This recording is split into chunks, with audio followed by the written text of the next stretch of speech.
भारत का दूसरा सबसे बड़ा वैश्विक साहित्य महोत्सव का आयोजन नोएडा के मारवा स्टूडियो में किया गया। 6 से 8 अक्टूबर 2022 तक चलने वाले 8वें ग्लोबल लिटरेरी फेस्टिवल के पहले दिन के दूसरे सत्र में कवि सम्मेलन का आयोजन किया गया। भारतीय गौरवशाली परंपरा के अनुसार दीप प्रज्वलन और गणेश वंदना के साथ कार्यक्रम की शुरुआत की गई। कारीगर हूँ साहब, अल्फाजों की मिट्टी से महफिलों को सजाता हूँ, कुछ को बेकार कुछ को कलाकार नजर आता हूँ। इन्हीं हृदय को छूने वाली पंक्तियों के साथ कवि सम्मेलन का आगाज हुआ। कार्यक्रम में साहित्य जगत से जुड़े कई गणमान्य अतिथि मौजूद रहे, जिसमें पवन आगरी, आलोक बेजान, अंजू जैन, डॉक्टर रमा सिंह, विकास यशकीर्ति, विनय कुमार, उर्वशी अग्रवाल प्रमुख थे। कार्यक्रम में उपस्थित अतिथिगण का पुष्पगुच्छ भेंट कर स्वागत किया गया। इस कार्यक्रम में उपस्थित सभी कवियों ने अपनी कविता, साहित्य एवं काव्य पाठ के माध्यम से लोगों के दिलों को जीत लिया।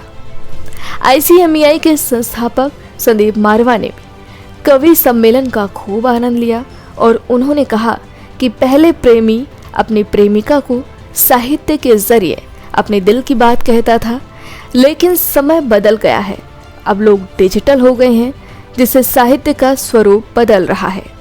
डॉक्टर संदीप मारवा ने भी अपनी शायरी से सबको खूब हंसाया और महफिल में रंग जमाया। कार्यक्रम में उर्वशी की टीम द्वारा लिखी गई किताब उम्मीदों के इंद्रधनुष का विमोचन किया गया और 8th ग्लोबल लिटरेरी फेस्टिवल का सर्टिफिकेट उनकी टीम की महिलाओं को प्रदान किया गया। कार्यक्रम के अंत में कार्यक्रम के डायरेक्टर सुशील भारती ने आए हुए सभी अतिथियों और स्टूडेंट्स का हृदय से धन्यवाद किया। आप सभी की पावन उपस्थिति को नमन करता हूं।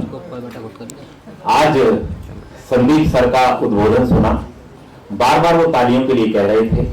हास्य का कवि हूं। अभी मैं बेंगलोर HAL के कार्यक्रम में मैं गया था, तो मैं देख रहा हूं जैसे पीछे वाले सारे बच्चे तालियां बजा रहे हैं, तो एक बड़े साहब बैठे थे सामने, वो मेरी कविताओं पर ताली नहीं बजा रहे थे। तो मैंने उनसे पूछा, मैंने कहा साहब सब ताली बजा रहे हैं, आप ताली नहीं बजा रहे हैं। बोले क्यों बजाऊं, मैं बड़ा आदमी हूं, उसके लिए भी मैंने आदमी रखे हुए हैं। अरे मैंने कहा तुम हंस भी नहीं रहे हो। बोले क्यों हंसूं, मैं बड़ा आदमी हूं, मैंने उसके लिए भी आदमी रखे हुए हैं। अब क्या हुआ कि 6 महीने बाद मुझे फिर वहां जाना मेरा हुआ। जब मैंने देखा कि वो सज्जन हाथ में कलावा वलावा ऐसा बांध के बैठे हुए थे, मैंने कहा क्या हुआ। बोला मेरी शादी हो गई है। तो मैंने कहा आप हनीमून पे नहीं जा रहे हैं।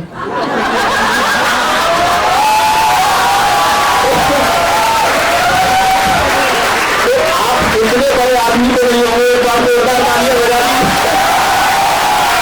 तेरी गलियां धन तेरस की रौनक है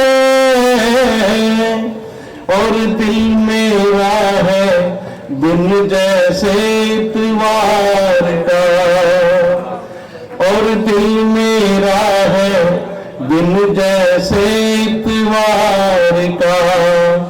4 पंक्तियां पूरी होती बिना कुछ ही ताली बजा दीजिए। तन मन की मिट्टी में प्राण बनकर घुली है माँ,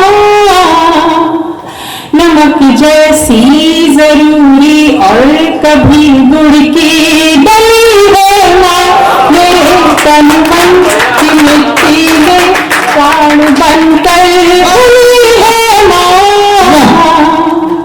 नमक जैसी जरूरी और कभी गुड़ की डली है माँ।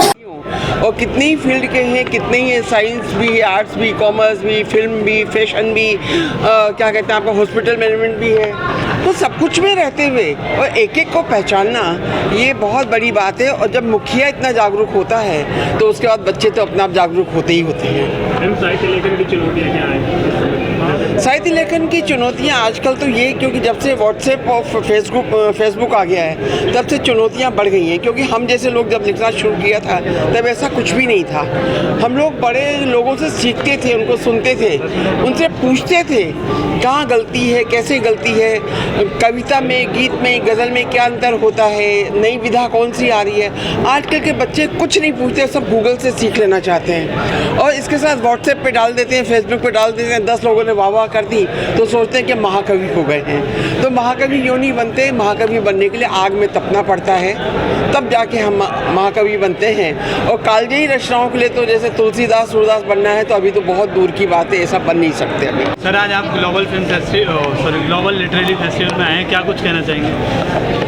ये साहित्य के प्रति लोगों के रुझान के लिए एक बहुत यादगार कार्यक्रम है। मैं पहली बार इस कार्यक्रम में आया हूं और ये मैंने महसूस किया है कि बल्कि ये कहा जाए कि उत्तरी भारत का एक सबसे बड़ा इस तरह का कार्यक्रम है जिसमें कला की हर एक विधा के बारे में विचार किया जा रहा है, प्रदर्शनी की जा रही है, लोगों को अपने विचार रखने का अवसर दिया जा रहा है और छात्रों को विचार सुनने का अवसर दिया जा रहा है। एक बहुत अच्छा प्रयोग है। ऐसे प्रयोग देश के भिन्न भिन्न भागों में होते रहने चाहिए।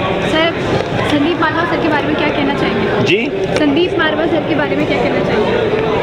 ये अकल्पनीय रूप से एक व्यक्ति के द्वारा इतना बड़ा कार्यक्रम आयोजन करना और इतना बड़ा सेटअप खड़ा करना जिसमें 5000 छात्र छात्राएं भिन्न भिन्न विधाओं में शिक्षा ले रही हैं। वहाँ निर्देशन भी सीख रहे हैं लोग, तो चित्रकला भी सीख रहे हैं, साहित्य एक तरफ सीख रहे हैं तो अभिनय भी सीख रहे हैं, भिन्न भिन्न विधाओं को लोग सीख रहे हैं। ये बहुत बड़ा काम है। मैं तो कहता हूँ कि भारत में एक व्यक्ति के द्वारा किया गया। मेरा बेटा भी बिस्लिंग बुड्स में पढ़ा था मुंबई में, मगर ये उत्तर भारत में इस तरह का इतना बड़ा कार्यक्रम, और अभी जो भविष्य में एक और फिल्म सिटी बनने जा रहा है उत्तर प्रदेश में, उसमें भी आपके पांव फैले हैं, मेरी ऐसी अपेक्षा है।